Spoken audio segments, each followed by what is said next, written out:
বিএনপির ভারপ্রাপ্ত চেয়ারম্যান জনাব তারেক রহমান।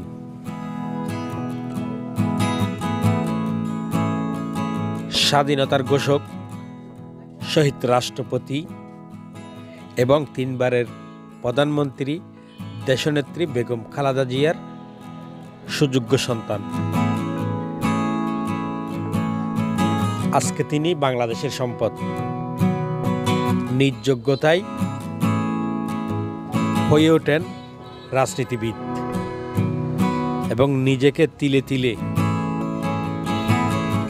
সুসংগঠিত করে একটি বৃহত্তর দল ঐক্যবদ্ধ করে পুরো জাতিকে আজকে নেতৃত্ব দেওয়ার 95% কাছাকাছি।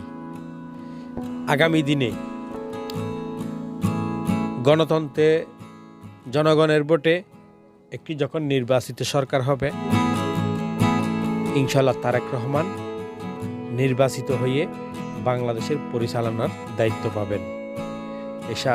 এটা বাংলাদেশের সাধারণ জনগণের আশা আকাঙ্ক্ষা।